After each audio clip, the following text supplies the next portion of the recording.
All right, Jim Acosta at the White House, thank you. Joining us now, one of the 23 Democrats on the House Judiciary Committee who voted today to approve these two articles of impeachment against the president, Congresswoman Madeleine Dean. Congresswoman, thanks so much for joining us. Good evening. How are you, Wolf? Good. So your votes this morning certainly will be among the most important votes of your career, votes to impeach a sitting president of the United States. Tell us what was going through your mind as you cast those votes. I was very mindful of the gravity of the moment. It felt very weighty, to be very honest. I felt the weight of history, the weight of our founders. It was just yesterday that marked the 232nd anniversary of Pennsylvania coming into the Union in 1787. And I pictured the founders right here in my city of Philadelphia, so carefully crafting a constitution that I have an obligation to protect, not just for us, but for my grandchildren and for generations to come. So I have to tell you that today felt very weighty. I feel a little beat up, but I feel confident in the extraordinary work of the Judiciary Committee, the other committees of oversight in particular, the Intelligence Committee, and actually, let me raise up the patriots who came forward in the face of such obstruction to tell the truth about the wrongdoing of a president. So today's two votes, I'm pretty sure in my career, whether it's short or long, will be among the most important. All 17 Republicans on the Judiciary Committee voted against these two articles of impeachment, and the top Republican, Doug Collins, had this to say. I'll read it.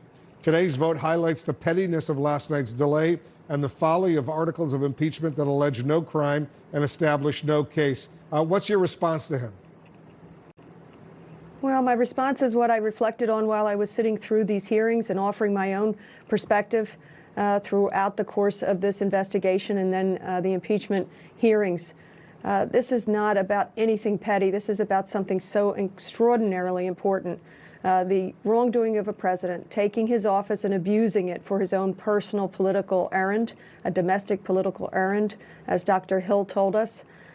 He went to a foreign power yet again and said, I'll need you to do us a favor, though. Dig up dirt on my next political opponent for my advantage. I want you to change basically that means I want you to change the course of the election. He was reaching his own hand into the ballot box. He was asking a foreign leader to interrupt and change your vote and my vote.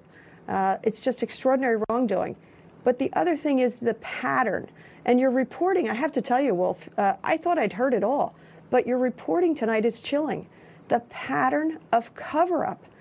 Don't release the financial records, obstruct Congress at every turn.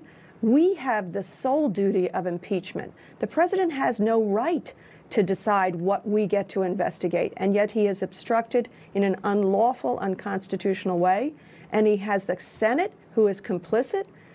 It is absolutely chilling, the combination of factors that is going on. This is a president who's trying to cover up a pattern of abuse. The other thing that was interesting was the Supreme Court taking upsert on these three cases.